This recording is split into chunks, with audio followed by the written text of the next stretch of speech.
I'm Alan Spears with Occupy Democrats, and in some breaking news that is surprising to no one, Donald Trump has been posting a whole lot of vitriolic rhetoric online and acting like a tantruming child, despite the fact that the Supreme Court just handed him a major victory.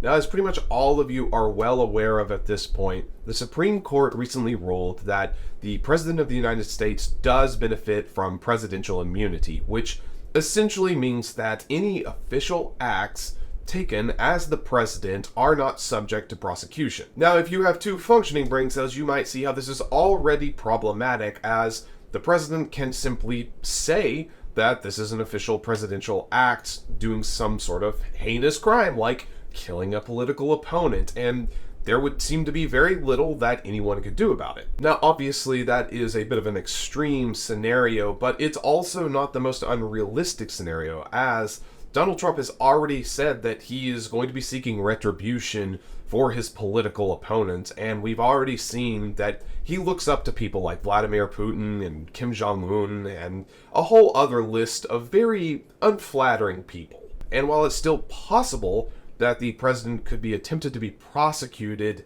it's going to end up falling into the courts. And if you thought our judicial system was already a slog and bogged down, I can't even begin to imagine what these sorts of hearings and cases would look like when determining what does and doesn't qualify as presidential immunity, and well, this was a full moon on Thursday, so does that count? You don't really need me or any sort of legal expert to understand the idea that one person having pretty much absolute power is a recipe for disaster.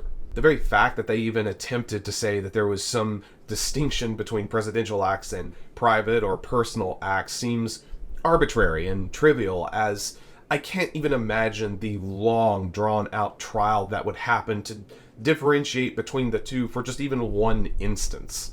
And while SCOTUS's ruling on presidential immunity may seem like a major win for Donald Trump, it's important to remember he hasn't been reelected yet. And to that point, President Biden is still in office for another half year, so that still leaves plenty of time for Biden to potentially exercise this newfound power to somehow overturn this or somehow set some degree of guidelines or guardrails in place before we potentially see Donald Trump come in and completely upend democracy. But that is pretty much all speculation as of this point, and despite the fact that this would seem to point to the fact that Donald Trump may be getting away with a multitude of crimes he has very openly and clearly committed, it has still not prevented him from acting like a tantruming child, and he's not the only one. It would seem that the former president was once again on a late-night tweeting tirade, or a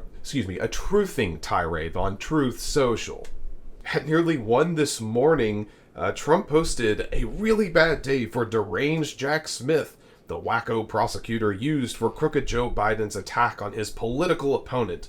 Today, as in the past, the Supreme Court gave the deranged one a high-level spanking." Interesting choice of words there. His quote-unquote real bosses, Andrew Weissman and Lisa Monaco, not to mention Merrick Garland, whose once great reputation has been shattered by these thugs, and his constant defense of crooked Joe, must be furious at him. Garland ought to call an end to this never-ending hoax and let people focus on bringing back greatness to America. You know, I always find it fascinating what Donald Trump decides to capitalize and what he doesn't, what's in all caps, what he seems to be shouting, the nicknames he gives. It's incredible. So, obviously Trump is referring to Special Counsel Jack Smith and his attempts to prosecute Trump in attempting to overturn the 2020 election. Now, because of SCOTUS's ruling, Smith is going to have a much more difficult time trying to prosecute Trump for interfering with the 2020 election.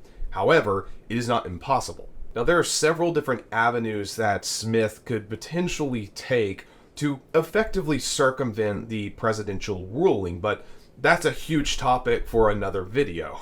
What I want to focus on is just Trump's reaction to this sort of stuff, because despite being handed this presidential immunity, he still seems so insistent on trying to disqualify Smith or trying to get out of this trial, telling them to drop it, it's a hoax, that we need to return America to greatness, whatever that means. Why do you think he's working so hard to get this case thrown out? It's because he's guilty. It's because he knows he's guilty, and he's really a very bad liar. But Trump is far from the only one, because naturally, with SCOTUS's ruling, all of these grubby little Republicans came out of the woodwork to throw in their 2 cents on the matter. And as one might expect, with SCOTUS's ruling and these Republicans feeling as emboldened as they are, the MAGA queen herself, Marjorie Taylor Greene, crawled up out of the abyss to post on Twitter, or X, to throw in her 2 cents in the matter. Today, the Supreme Court issued a decisive verdict in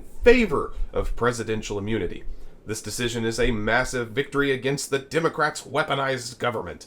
Democrats have been hell-bent on weaponizing every facet of our government against Joe Biden's leading political opponent and the people that support his movement. While the 2020 election case against President Trump was just another of Joe Biden's many political persecutions, the challenge presented by President Trump's lawyers and affirmed by the Supreme Court provides necessary legal protections to every president, regardless of party. If a president cannot work without the fear of being endlessly prosecuted for every action he takes after leaving office, he will never be able to exercise sound judgment and lead our nation.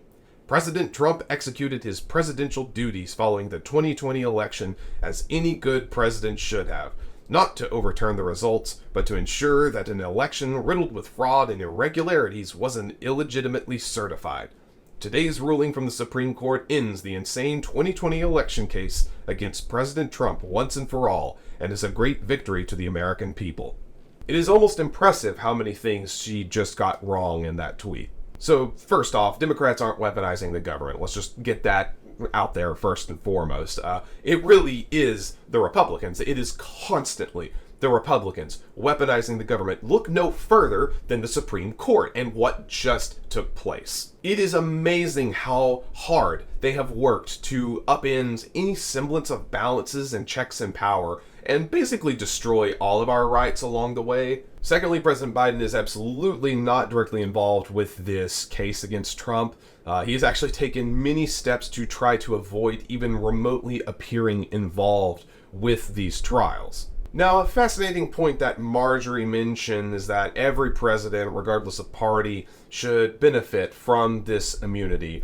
We're going to return to that in just a moment. Of course, then Trump, following his presidential duties and not certifying an illegitimate election, Look, we've talked about this endlessly at this point. We have had numerous investigations.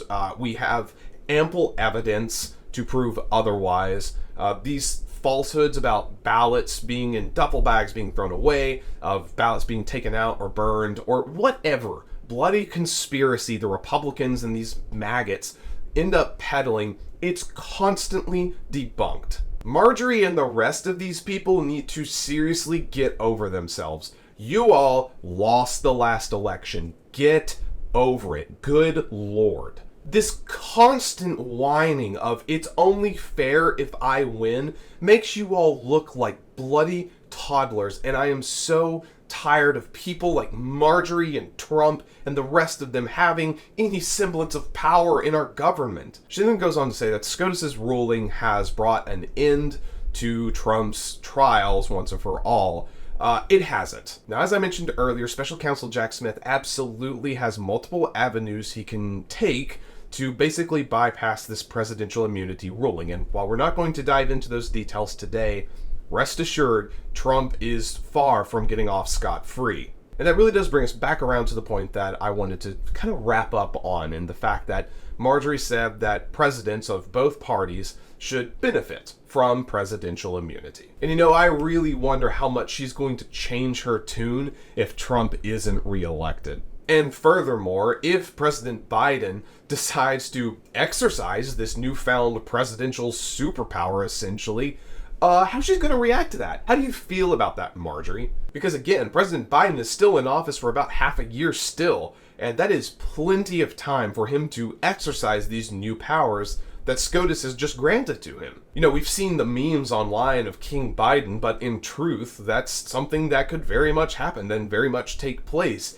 And I absolutely know that Marjorie and Trump and all of the rest of these Republicans are just, they're being hypocritical, and that the moment Biden does something that might require presidential immunity, they're going to lose their minds. They're not interested in this being some sort of protection for the president. They're not interested in this being some means of keeping the president safe from any sort of unjustified prosecution. They're looking at this as a means for Trump to exercise unlimited control over the government, over policy, and over pretty much everything.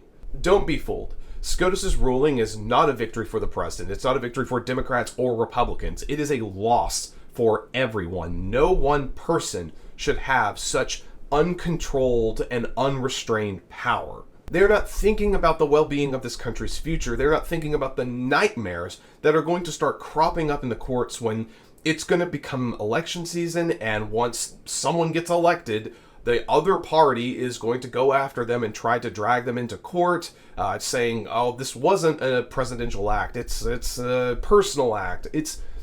It's chaos. The Supreme Court has opened Pandora's box. But hope is not lost yet, because the election is still just a few months away, and we still have time to vote for the candidate that's not a convicted felon. That's not a insane, sad little tyrant. Vote for the candidate that represents democracy and who is going to do what's best for this country.